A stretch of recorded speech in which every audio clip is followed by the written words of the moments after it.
আগামী ফেব্রুয়ারি টার্গেট করে দেশে এখন নির্বাচনী হাওয়া বিরাজ করছে। এই ভোটে আওয়ামী লীগের অংশ নেওয়ার সম্ভাবনা এখন পর্যন্ত নেই বলেই মনে হচ্ছে। পরিবর্তিত এই প্রেক্ষাপটে ভোটের মাঠে বিজয় ছিনিয়ে আনতে নিজেদের মতো করে ছক কষছে বিএনপি, জামায়াতে ইসলামী, জাতীয় নাগরিক পার্টি সহ অন্য দলগুলো।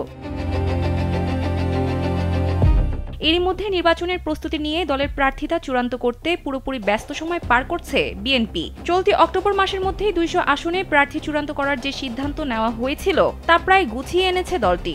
একাধিক মাঠ জরিপ ও সাংগঠনিক সম্পাদকদের প্রতিবেদনের পর প্রার্থী বাছাইয়ের সর্বশেষ প্রক্রিয়ার অংশ হিসেবে এবার সারা দেশের সম্ভাব্য প্রার্থীদের ঢাকায় ডেকে এনে নির্বাচনী বার্তা দিয়েছেন বিএনপির ভারপ্রাপ্ত chairman Tarique Rahman. Japan Bangladesh joint venture company JBS holdings limited.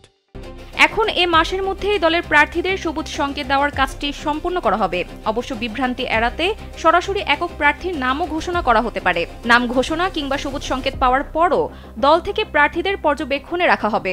কোনো অভিযোগ কিংবা প্রত্যাশা অনুযায়ী মাঠে ভালো করতে না পারলে নির্বাচনের তফসিলের পর প্রার্থিতা পরিবর্তনও হতে পারে। দলীয় সূত্রে এসব তথ্য জানা গেছে।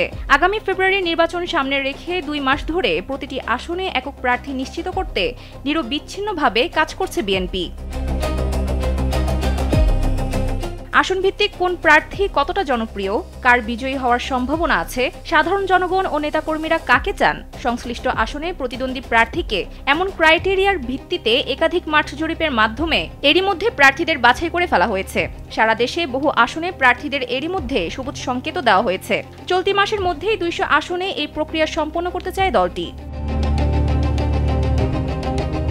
বিএনপি সূত্রে জানা গেছে, আজকালের মধ্যে দলের সর্বোচ্চ নীতি নির্ধারণী ফোরাম জাতীয় স্থায়ী কমিটির পরবর্তী বৈঠকে ২ শতাধিক আসনে মনোনীত প্রার্থীদের তালিকা চূড়ান্ত করা হতে পারে। এরপর আনুষ্ঠানিকভাবে তাদের নাম প্রকাশ করা হবে। জামায়াতের প্রার্থীরা মাঠে থাকায় বিএনপি যাতে প্রচারে পিছিয়ে না পড়ে সেজন্য কয়েকদিনের মধ্যে এ কার্যক্রম সম্পন্ন করা হবে। বিএনপি সূত্রে জানা গেছে, প্রাথমিকভাবে বাছাই করা প্রার্থী তালিকা পুরোপুরি চূড়ান্ত নয়। এর মধ্যেও রদবদল হতে পারে, কেননা নাম ঘোষিত কিংবা সবুজ সংকেত পাওয়া প্রার্থীদের ব্যাপারে যাতে কোনো প্রশ্ন না ওঠে সে দিকটাই গুরুত্ব দিয়ে খেয়াল রাখছে বিএনপি। সানজিদা ইসলাম, কালবেলা।